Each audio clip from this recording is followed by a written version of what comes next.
Hello everyone, welcome back to my YouTube channel Sai Khushi creations.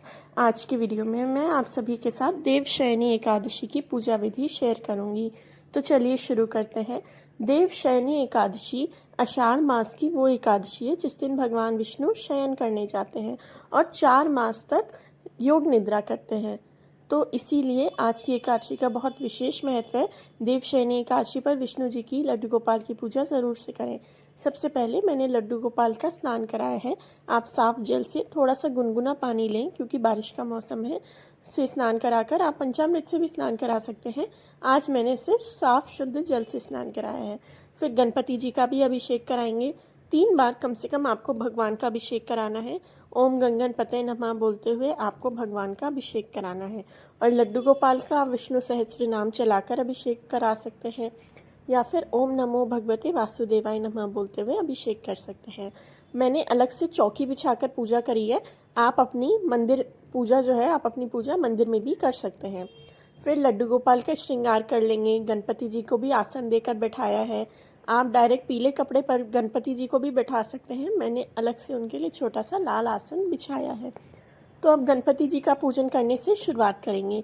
सबसे पहले तो गणपति जी का हम तिलक करेंगे। गणपति जी हमारी पूजा में पधारें। देवशयनी एकादशी कोई छोटी मोटी एकादशी नहीं है। वैसे तो सारी एकादशी का ही बड़ा महत्व होता है, बट देवशयनी एकादशी खास इसलिए हो जाती है बिकॉज आज के दिन जैसा मैंने बताया भगवान 4 माह तक सोने वाले हैं। इसीलिए उनकी अच्छे से सेवा पूजा करें और उनको अच्छा अच्छा भोग भी अर्पित करें। अब जो है गणेश जी को तिलक करके मोली चढ़ाई है मैंने, फिर उन्हें दुर्वा और पुष्प अर्पित करेंगे। अब विष्णु जी की पूजा करेंगे। भगवान विष्णु का तिलक करेंगे।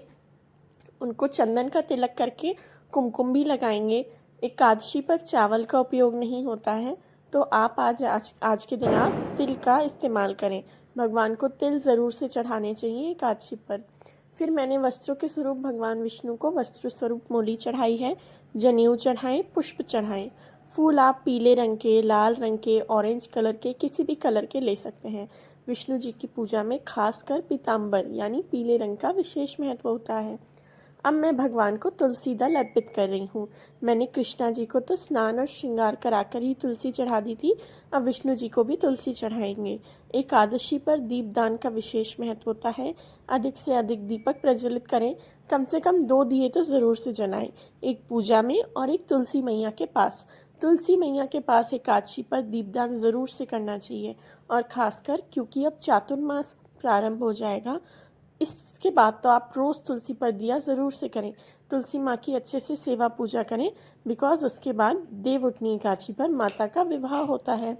तो सबसे पहले दीपक का पूजन करेंगे। दीपक में आप तिल का तेल, घी कुछ भी ले सकते हैं। फिर दीपक पर चंदन लगाएं, कुमकुम लगाएं, उसके अंदर थोड़े से तिल डालें और फिर भगवान विष्णु का नाम लेते हुए आपको दियों को प्रज्वलित करना है। तो यहाँ पर मैं दीपक पर चंदन और कुमकुम लगा रही हूँ। एकादशी के प्रसाद में आप क्या लें? प्रसाद में आप कुछ भी ले सकते हैं। फलाहार अगर आपने व्रत किया हो तो, और अगर आपने व्रत नहीं किया हो तो शुद्ध सात्विक भोजन का ही भगवान को भोग अर्पित करें।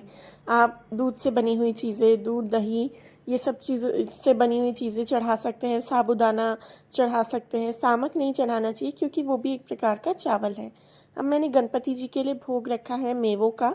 गणपति जी के लिए अलग भोग इसलिए रखा जाता है क्योंकि उन्हें तुलसी वाला भोग नहीं चढ़ाते, तो मैंने गणपति जी के लिए अलग से मेवों का भोग रखा है। फिर भगवान विष्णु को जो भी चढ़ाएं उसमें तुलसी दल ज़रूर से रखें। अगर आप डायरेक्ट भोजन में नहीं रख पा रहे हैं तो आप भगवान के पास रखें, पर तुलसी ज़रूर से चढ़ाएं। तो मैंने यहाँ पर फलों का, जल का, मेवों का भगवान जी को भोग अर्पित किया है। भगवान को आरती के बाद आपको भोग लगाना होता है। अब देवशयनी एकादशी पर दान क्या करना चाहिए? प्रत्येक एकादशी पर एकादशी के महत्व के अनुसार से दान होता है। देवशयनी एकादशी पर चादर, कंबल, तकिया, इन सब चीज़ों का दान होता है। तो इस प्रकार से आपको जो है मैंने यहाँ पर एक कंफर्टर रखा है, आप कोई भी दूसरी चीज़ भी रख सकते हैं। अब भगवान विष्णु की आरती करेंगे। आरती के बाद दक्षिणा चढ़ाएंगे। फिर भगवान को भोग अर्पित करेंगे। पूजा में हुई भूल चूक के लिए माफ़ी मांगेंगे और लास्ट में कपूर आरती करेंगे। इसके बाद आप जो है अगले दिन व्रत का पारण करें पारण के समय पर, और इस तरीके से आपकी देवशयनी एकादशी की पूजा पूर्ण हो जाएगी। पूजा में कोई भी बदलाव नहीं आएगा। जैसे आप कान्हा जी की रोज़ पूजा करते हैं वैसी ही पूजा आपको करनी है। 4 महीने उन्हें सुलाकर नहीं रखना है, पर जो है चातुर्मास में भगवान की और अच्छे से पूजा आराधना करें। वीडियो अच्छा लगा हो तो वीडियो को लाइक करें, मेरे चैनल साईं खुशी क्रिएशंस को सब्सक्राइब करें। Thank you.